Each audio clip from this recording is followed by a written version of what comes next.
Hello, good day to you, and welcome to After 5 at 5, a live Q&A session with leaders around the world following a recorded conversation on YouTube, the Make or Ma Moment with Monehin. My name is Akin Monehin. On this live session, we've hosted Mutiu Sumonu, CON. He's the chairman of Julius Berger PLC, the construction giant of Africa.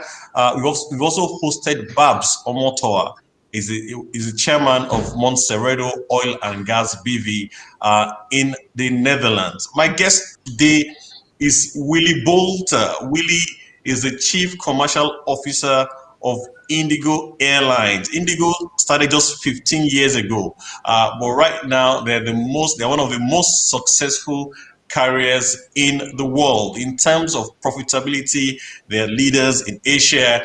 In terms of seats availability, they're among the top 10 globally. Willy is someone I love to refer to him as an aviation guru, an airline guru. He's delivered key roles in the industry, including being a global general manager in Cathay Pacific, responsible for information technology. He was an executive vice president in South African Airways. He was the group commercial director for the Virgin Atlantic Group. He was the chief commercial officer for Gulf Air, vice president for Asia Pacific region for IATA. He was also a vice president in Etihad. He was a director and chief commercial officer in TAG Angola Airlines. He was also the managing director, CEO of the holding company of Russia's first low-cost carrier, Sky Express, and also the MD CEO of First Security Group in the UAE. It's a real pleasure to welcome Willy to this live conversation. Willy, you're welcome. Thank you very much, Akin. Well, it's great to be connecting once more with people in Africa. Where, as you mentioned, I spent a couple of very happy stints with South African Airways and then also with TAG Angola Airlines. But I remember also Nigeria very fondly from our involvement together with Virgin Atlantic. And then, of course, when we set up Virgin Nigeria as well. Yeah, I have a lot of affection for Nigeria and for you personally, which is why I've agreed to do this show. Thank you, Willy, and thank you for agreeing to be part of the conversation and sharing your experience. Thank you so much.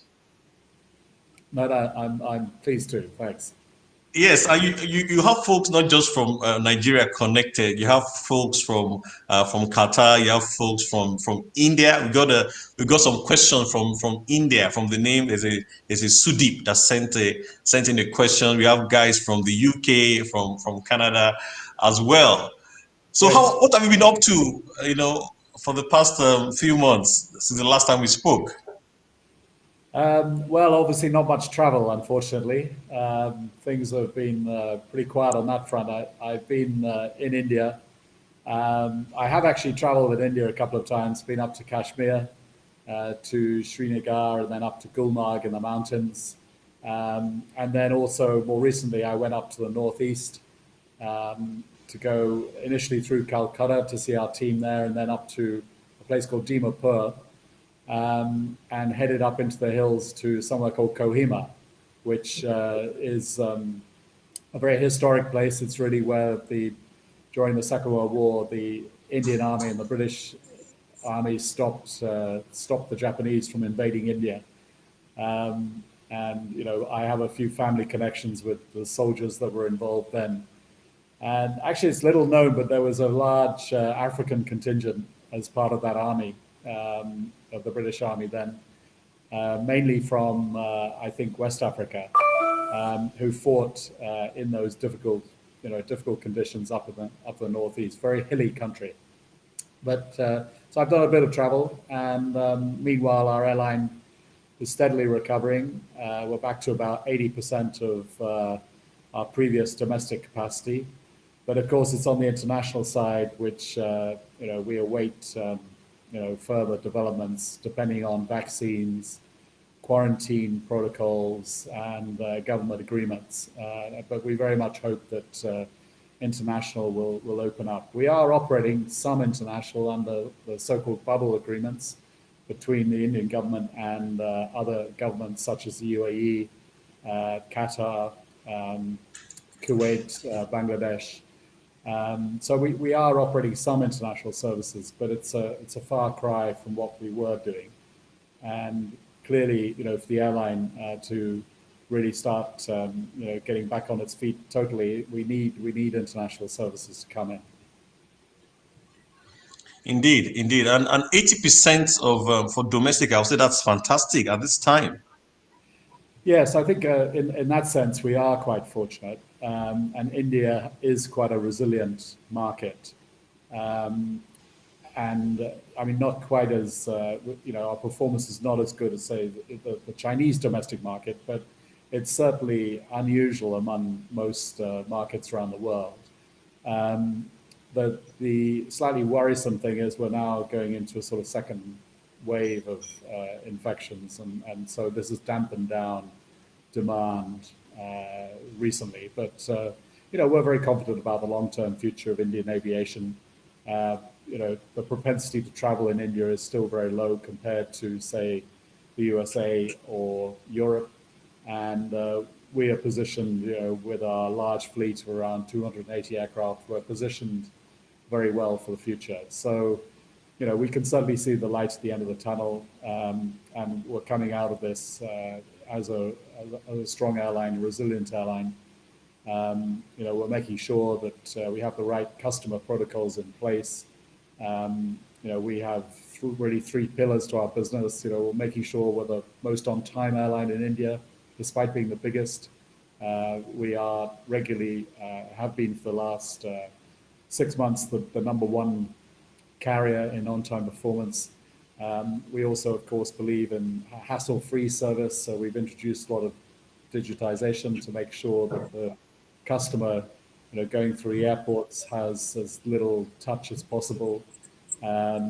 So, for instance, our web check-in has gone from sort of 30% of our customers up to 90-odd% now.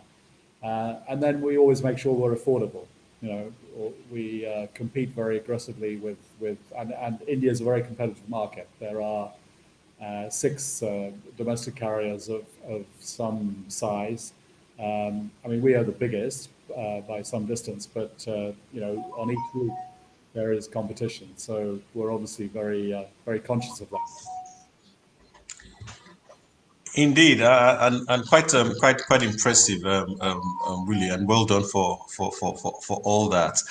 Just one last question before we dive into the Q&A, because we've received quite a number of questions already, and if you're just joining, please you may send in your questions as well. I'm going to pick them up even as you send them on whatever platform you are connecting from. How's the vaccination program going in India?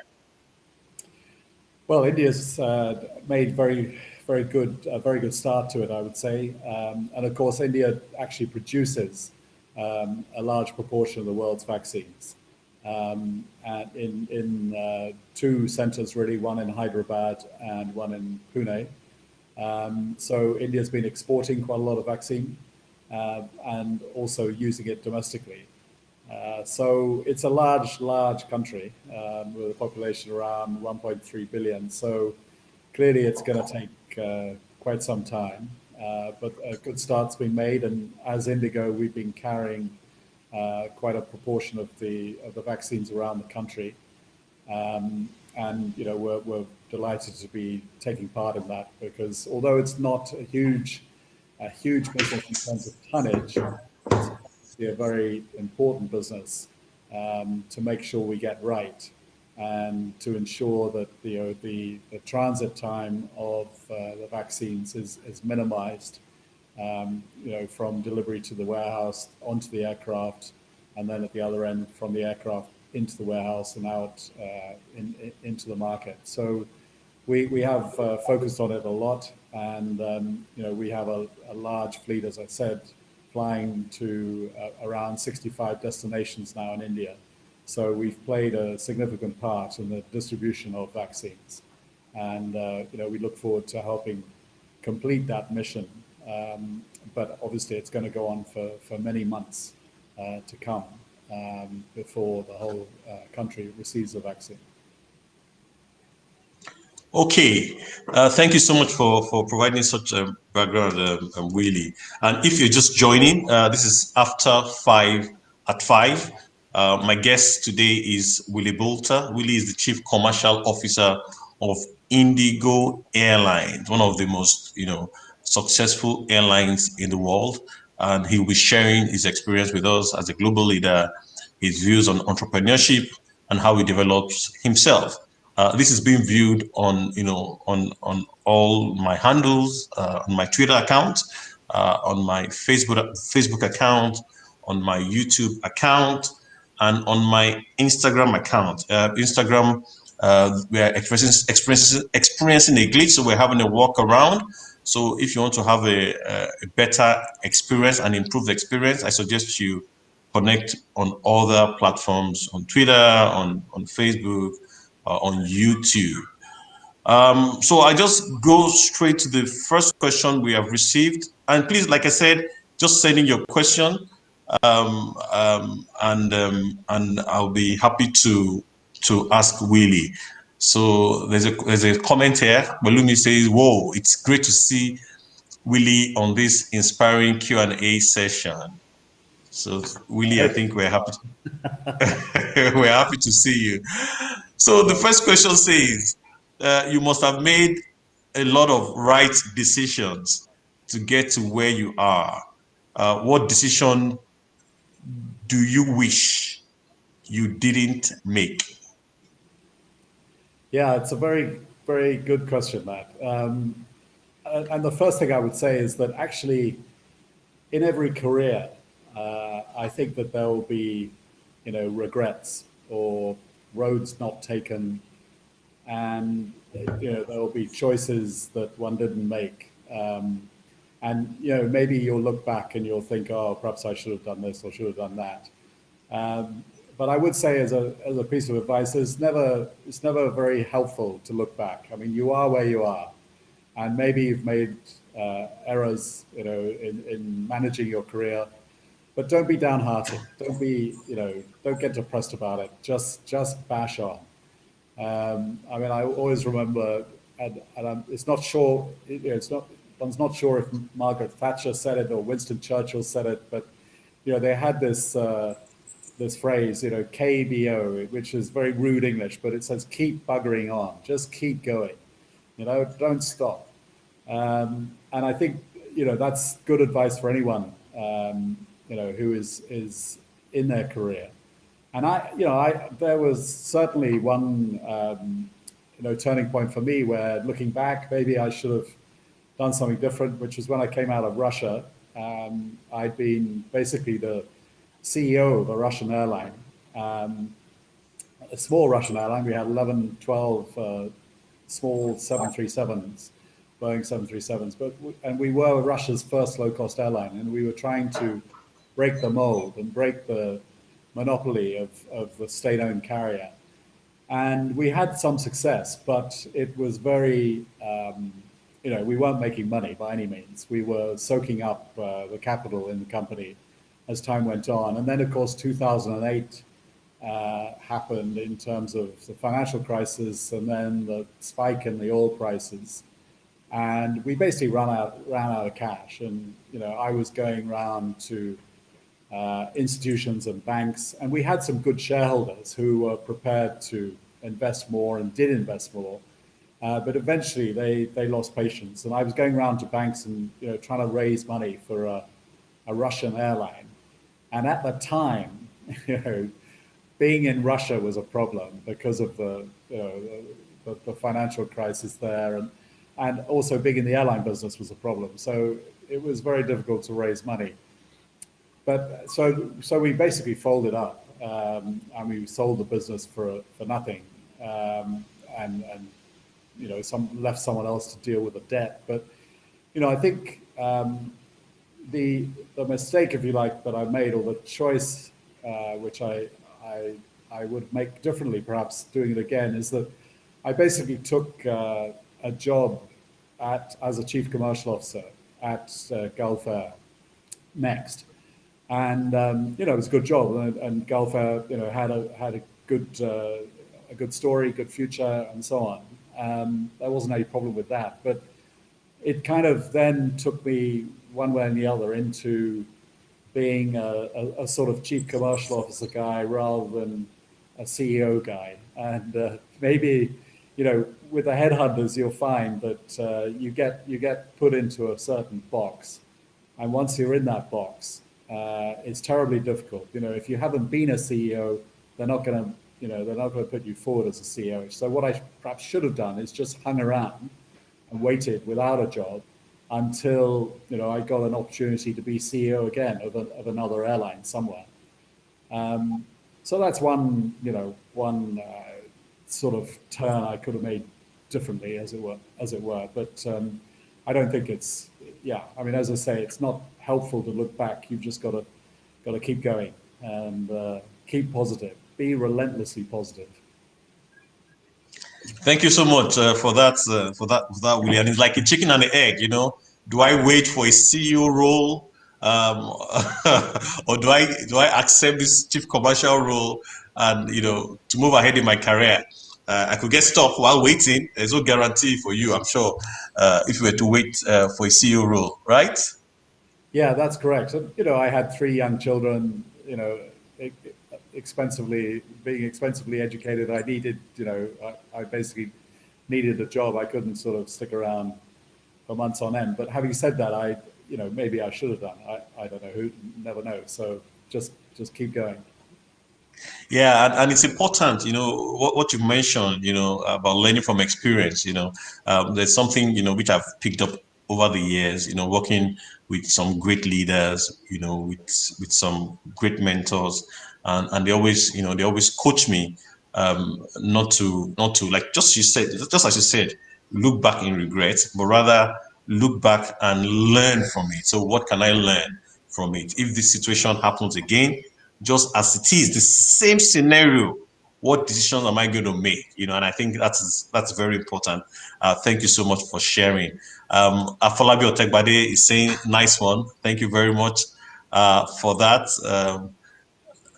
Much appreciated. So please send in your questions even as we proceed with the conversation. If you're just joining, this is After 5 at 5. My guest is Willy Boulter. Willy is the Chief Commercial Officer of IndiGo Airlines, one of the most successful airlines in the world, one of the most profitable, actually, even in Asia. And he's sharing his experience with us. So this is being streamed on Twitter, on Facebook, on YouTube, and on Instagram.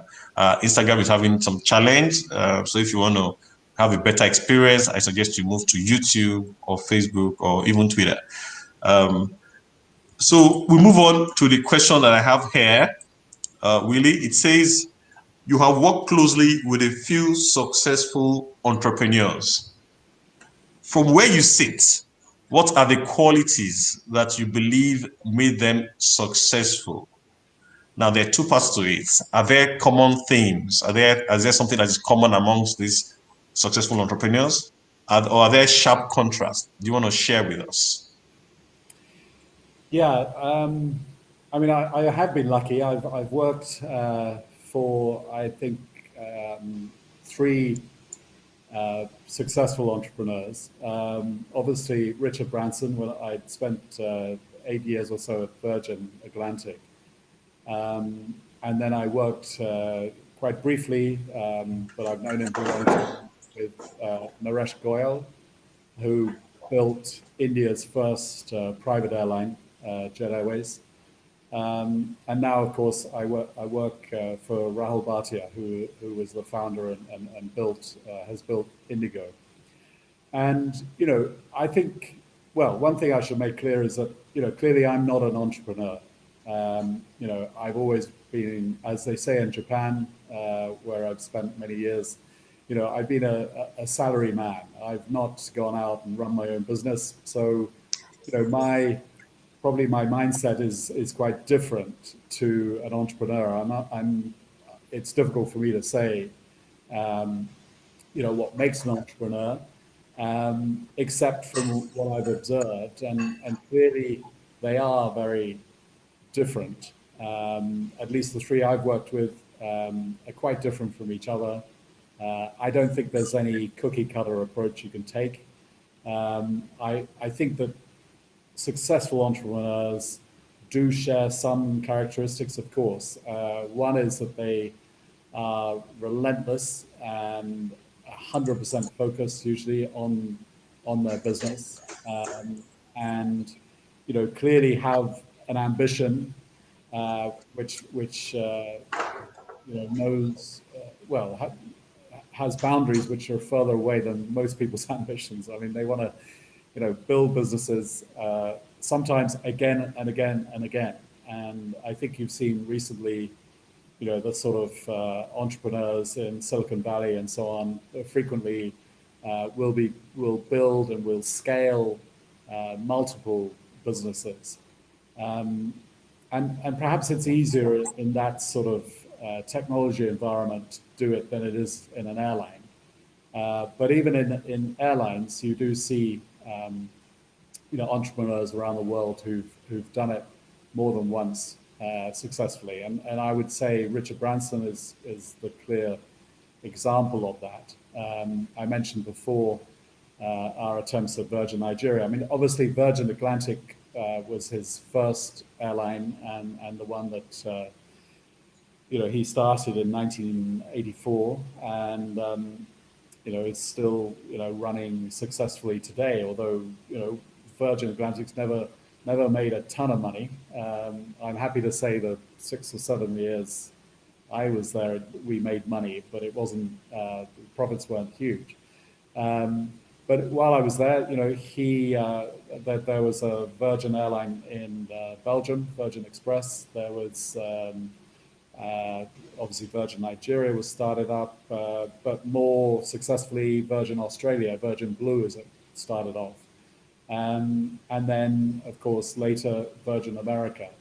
So, Richard, I think, had this vision, and having done it pretty successfully in the UK with Virgin Atlantic, this gave him the confidence to go into other countries. Because the airline business is not easy. I mean, in fact, I think it's the most difficult business in the world. There are so many things you cannot control. And you're also operating in a very regulated environment. You're dependent on governments for traffic rights in particular, which are sovereign possessions. And so, to obtain traffic rights, to obtain operating licenses is not easy. To start airlines is not easy. And I think in the case of the Virgin Group, you can see that some were more successful than others. And personally, I think it's a great shame that Virgin Nigeria didn't sustain its initial success. Again, more for political reasons rather than anything wrong with the business. Because I think it would have been a tremendous kind of icon for the African airline industry. But Richard clearly has tremendous perseverance, and I thoroughly enjoyed my time at Virgin. I mean, I thought he was a great proprietor. I didn't report to him directly. I reported to Steve Ridgway, who was the chief executive, and before him, Lyle Stranby, who was the chief operating officer. And but Richard was involved with the business when he had to be, and you always knew when there were particular issues with government. In particular, I can remember an issue we had with the Jamaican government when we did a deal with Air Jamaica. I can remember issues with the talks about who was going to get more rights to India between the British carriers, and then examples around Hong Kong.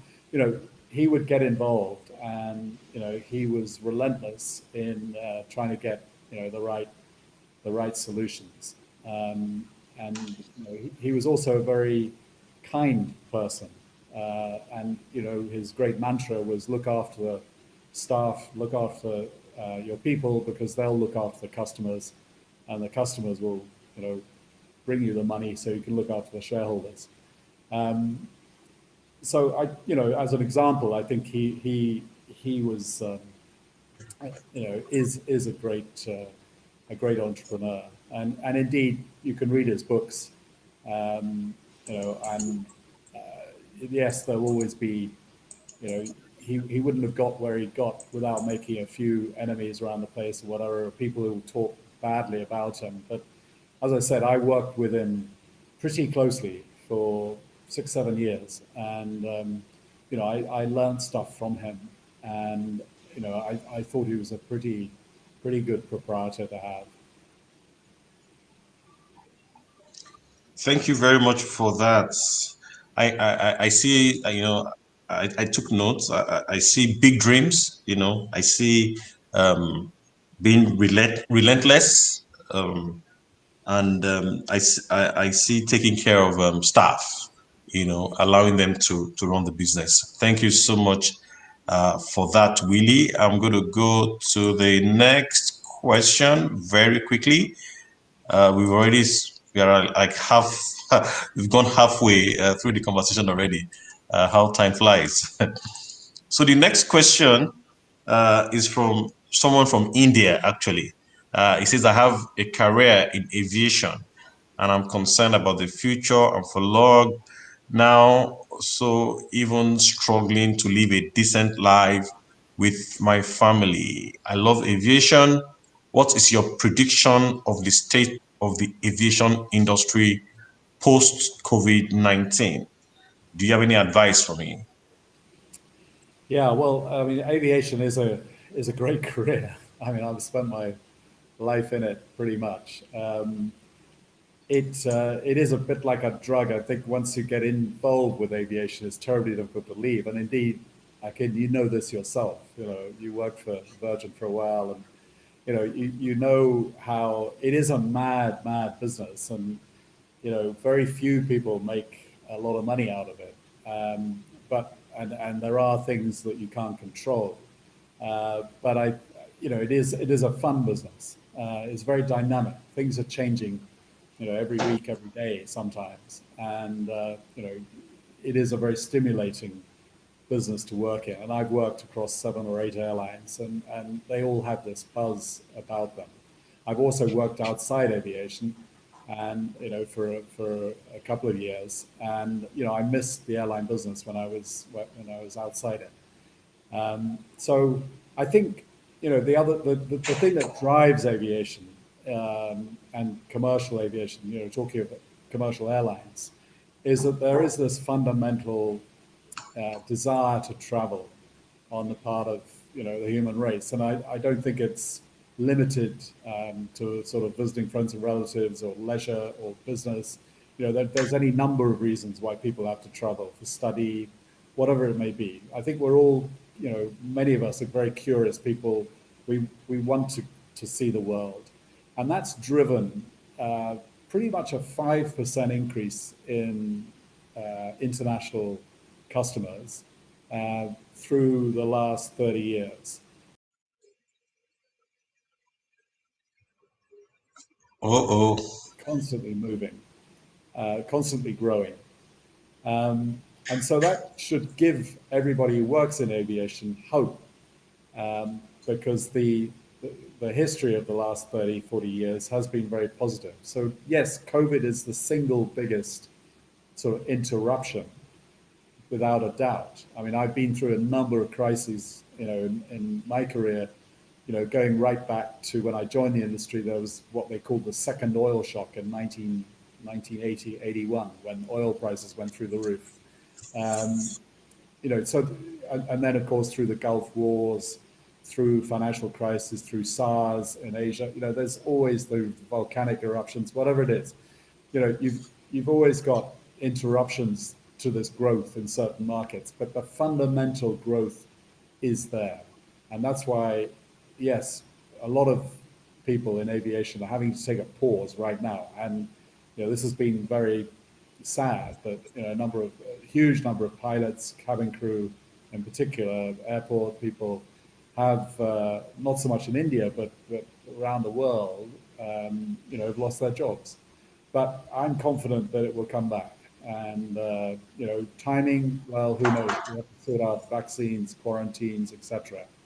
But yes, aviation will come back, and it will resume its inexorable growth. I'm convinced, and I think you can see other people in the industry who've been around sometimes longer than I have. I mean, Tim Clark, for instance, who's president of Emirates. Whenever he talks very confidently about the future, and I think he's right. People want to travel. It's a fundamental kind of human, I won't say need, but it's a want, certainly. And people will travel once they get to a certain economic status. They will travel. Thank you very much, Willy. If you're just joining us, this is After Five at 5.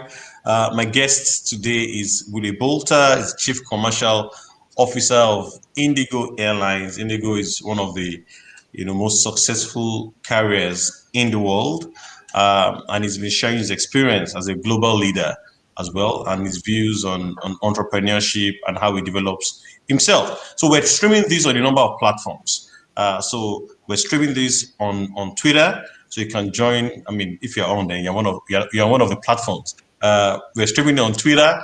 We're streaming this on Facebook. We're streaming this on YouTube. We're streaming this on Instagram as well. The Instagram experience is not a great experience because we're having a workaround. So if you want a better experience, I suggest you connect on YouTube or Facebook or on Twitter. I want to take you back to your question, to your response on when you were the CEO of the Russian first low-cost carrier, and you were kind of put in a box afterwards, the box of a CCO, Chief Commercial Officer. I want to ask this question. He says that you have been accountable for the commercial or a large part and profitability of many businesses, having done essentially the same role over many years. How do you keep it fresh?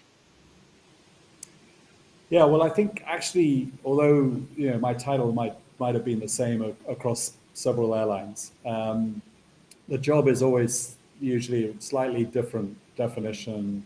There's different scope in different airlines, and I think that keeps you fresh. I mean, in my case, I have moved airlines quite a lot. I spent 20 years at Cathay Pacific, but then since then I've been more a sort of soldier of fortune, if you like, and I've moved around the globe and around airlines. Every I guess on average every 2-3 years. So that's kept me fresh. Just moving to different environments, and every market is different.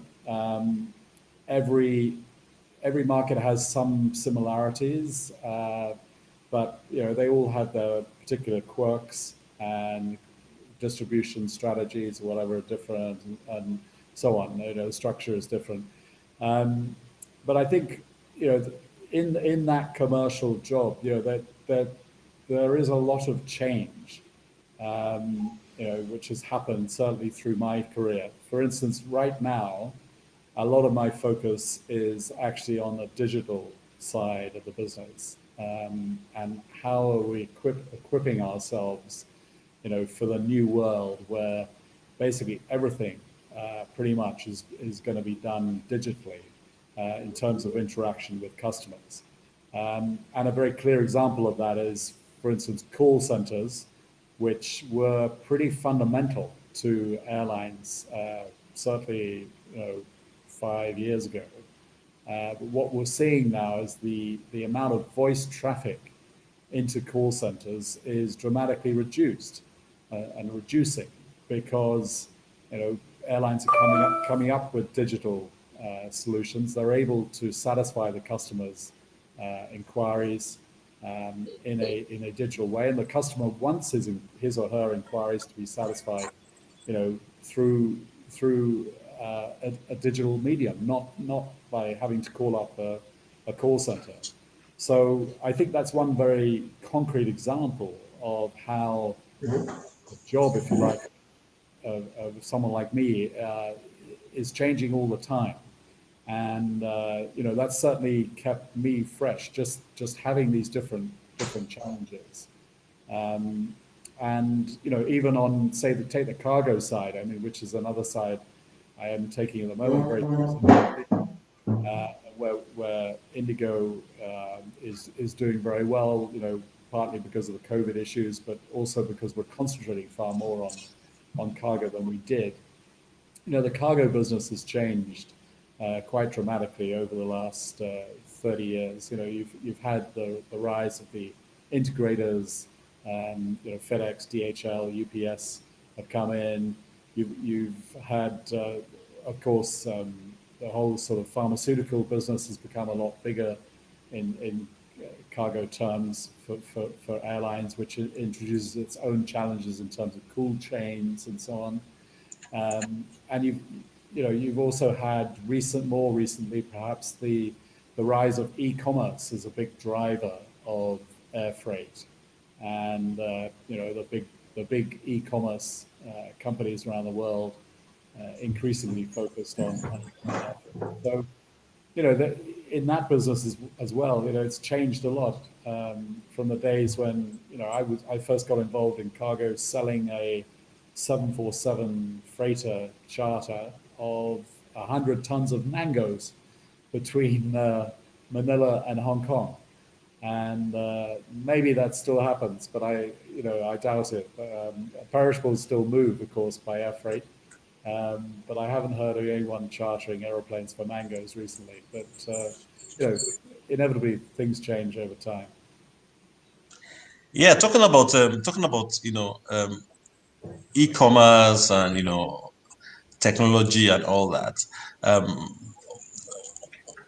How do you see aviation in the next maybe 20 years with respect to artificial intelligence? What role will AI play in the aviation industry? We will have flights, flying 100% from origin to destination on their own. We do have robots, conversing with us, issuing tickets and weighing our bags. How do you see that the industry in the next maybe 20 years in terms of AI? Well, I think on those two specific issues, I think it's going to take more than 20 years. Personally, I don't think we'll see pilotless aircraft within 20 years. In terms of just sort of customer confidence, maybe we'll have aircraft. Indeed, today, it's pretty much possible it is very possible to land aircraft without the pilot's intervention. But I think it's a question of customer confidence, whether people will be prepared to accept having no human interaction with the machine when it's taking them from A to B.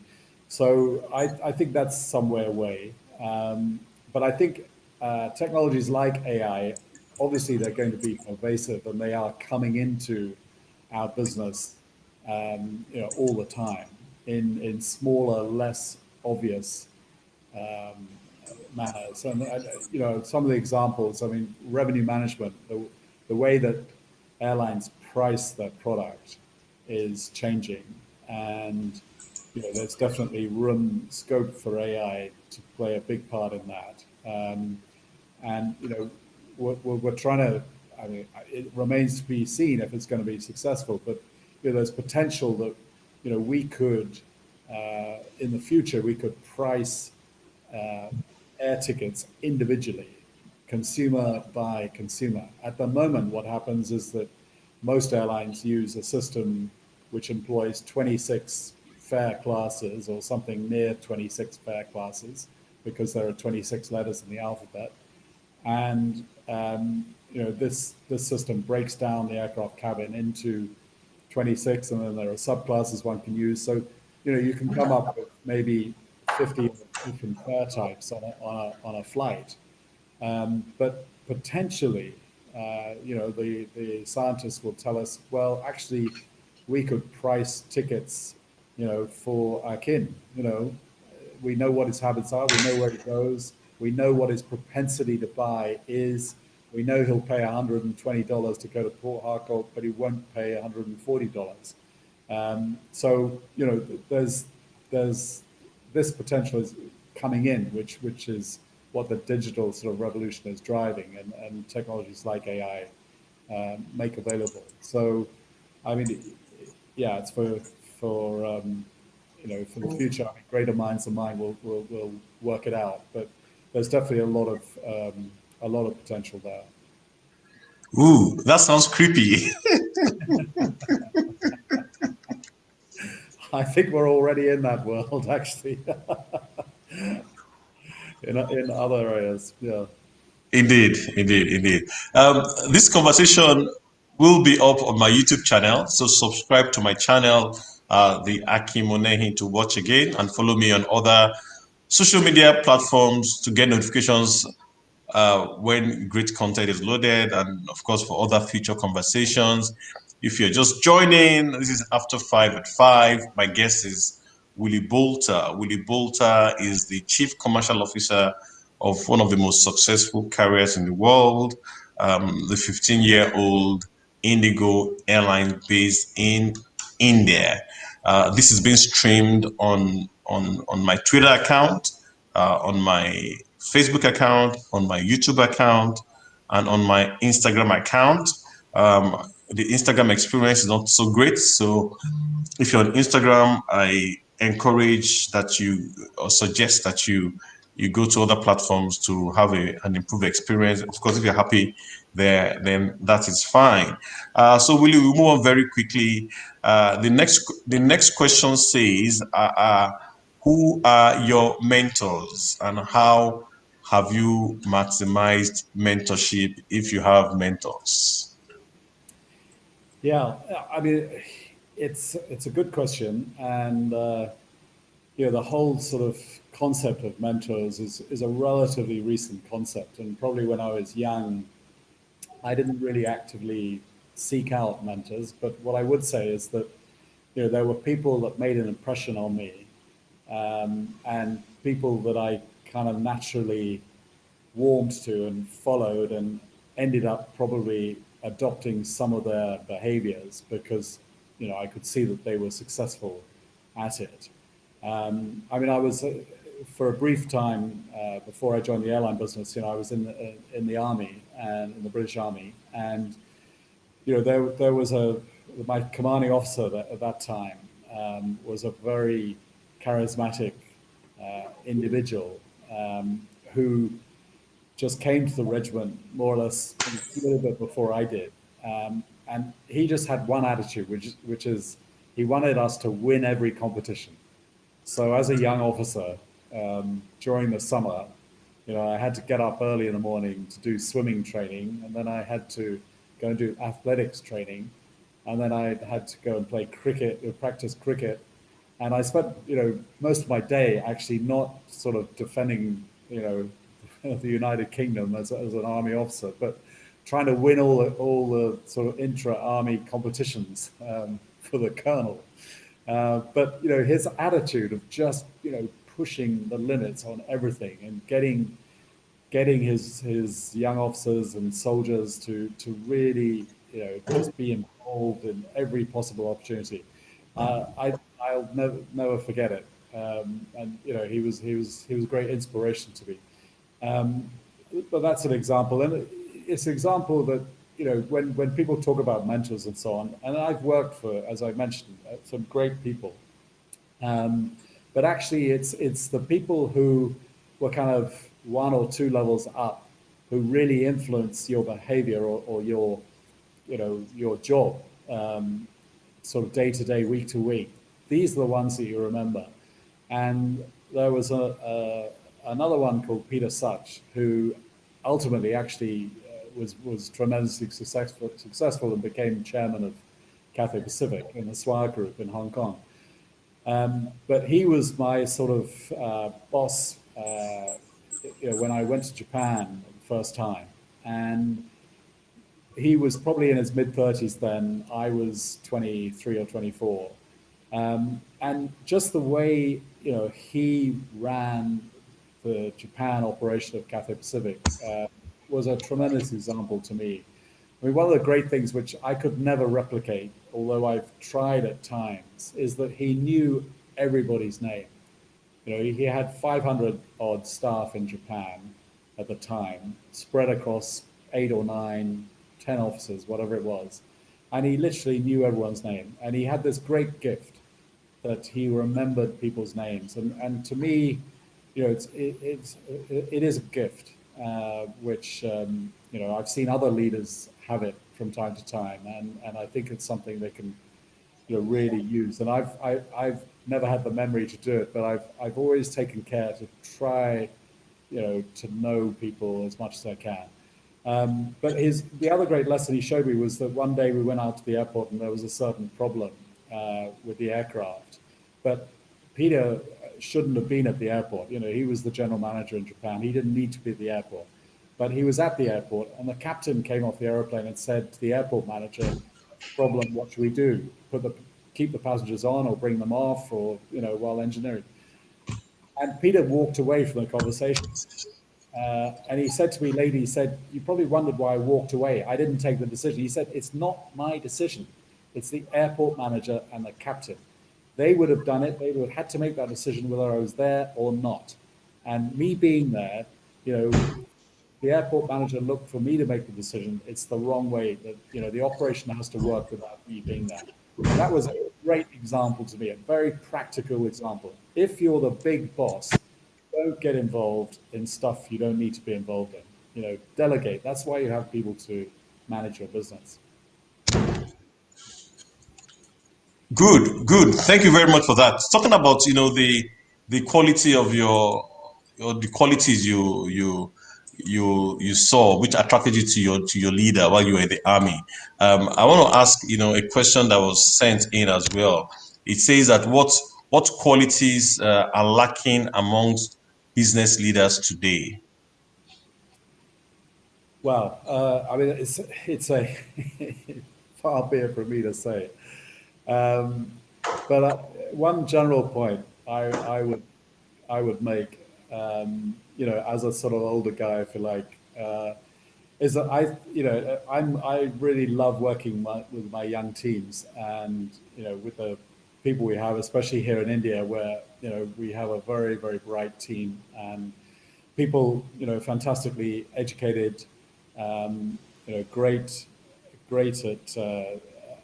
at the tasks that we give them, and that they take on. But I think what is sometimes lacking is the ability to manage teams. And I work to a very simple leadership kind of model, if you like, which is you've got 3 things to do as a leader. You have to manage the tasks, of course. You've got to make the revenue. You've got to manage the costs. You have to do everything that one does in a business in terms of tasks. But you won't do those tasks optimally unless you're managing the team and you're making sure that team is harmonious, and you're making sure you communicate with the team. And you won't do it unless you also develop the individuals. And you've got to concentrate on the individuals in that team.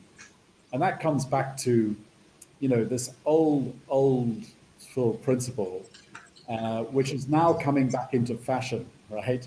And people are talking about this so-called servant leadership model, right? And the servant leader who realizes that he's there to serve the team. Well, actually, in the military world, which I grew up in the military world, that was always there. The motto of the Royal Military Academy in the UK is "serve to lead."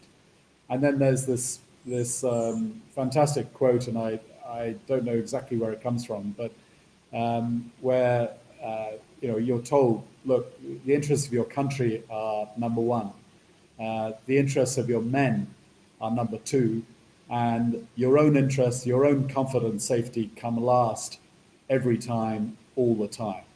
And that is servant leadership. If we had, I think, more sort of examples of that in business, I think, we could do a lot better, because, at the end of the day, it's not you as the leader who's going to produce the results by yourself. You're going to need those individuals. You're going to need a team around you, and you've got to make sure that that team is well looked after.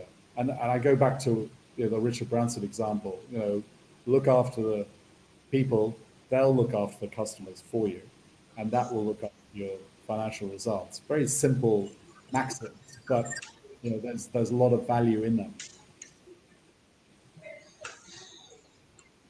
Thank you so much for that, Willie. Quite appreciated.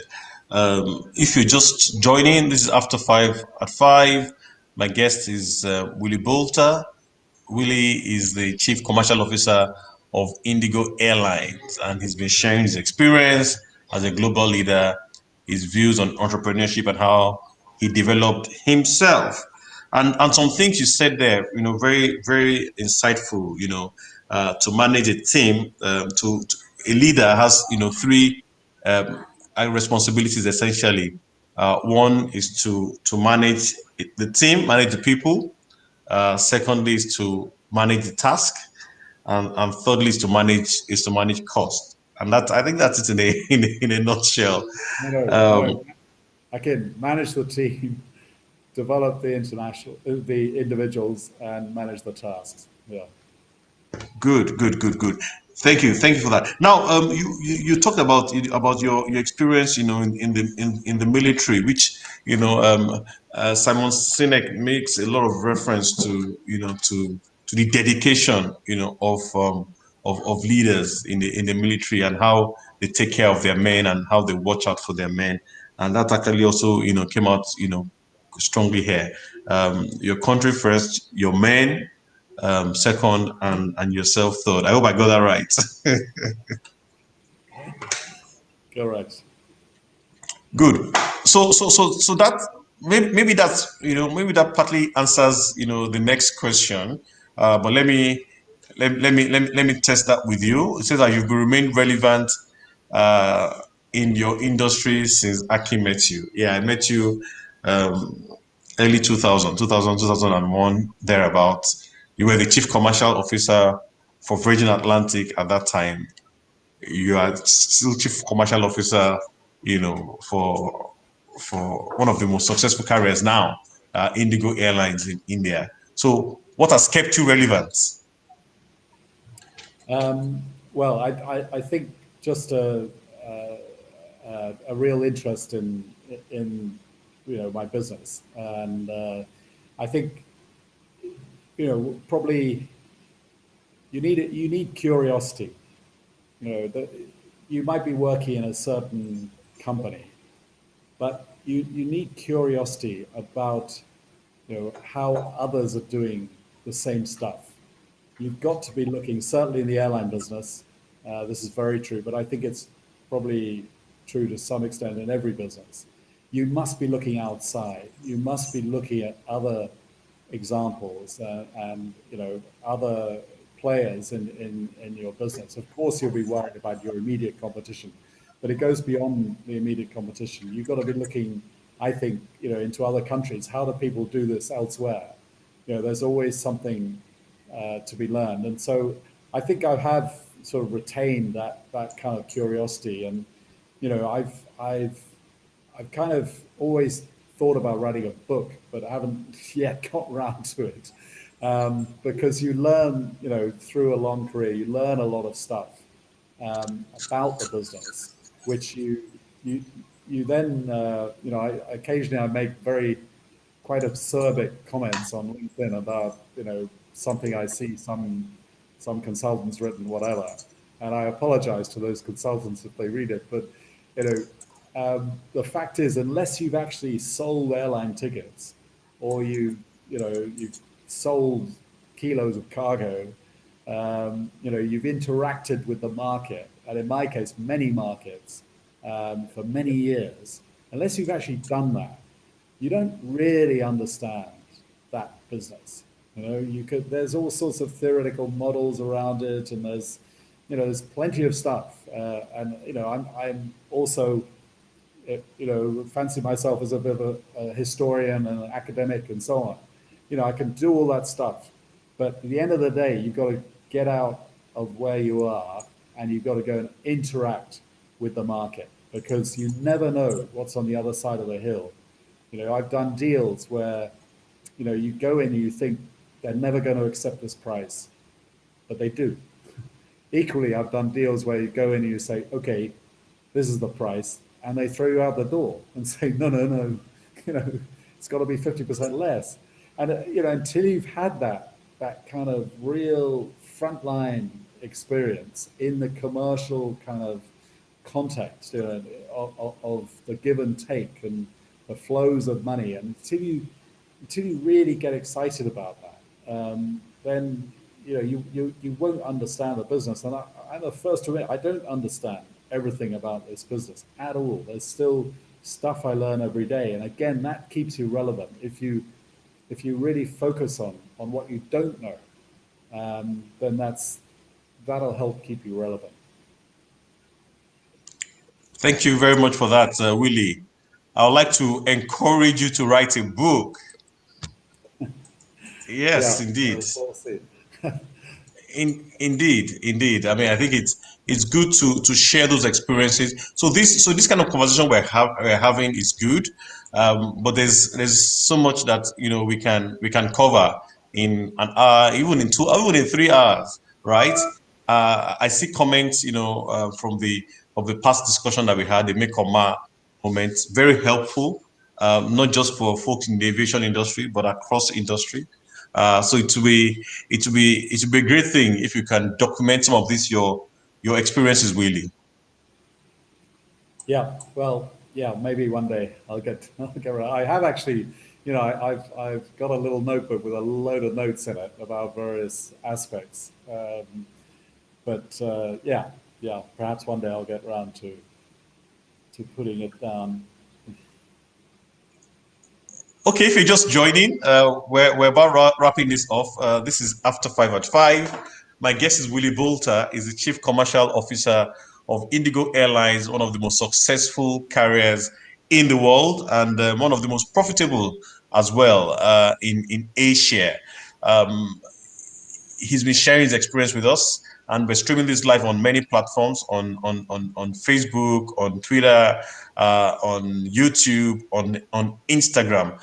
Willy, I've got 2 questions very quickly which have been sent in, and I promise to take them. So if you can just give me sharp answers for those, so that we can wrap this off, that would be great.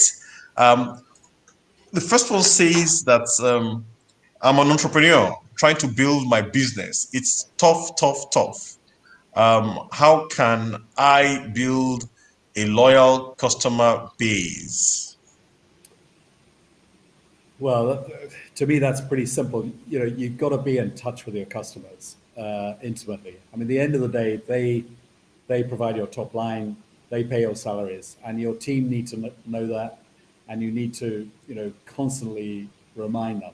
And I always say to my guys, when we have an internal meeting, I'll often say it, they're probably bored of me saying it, but we'll be in a meeting, I'll say, look guys, the business is outside. Let's keep this meeting short.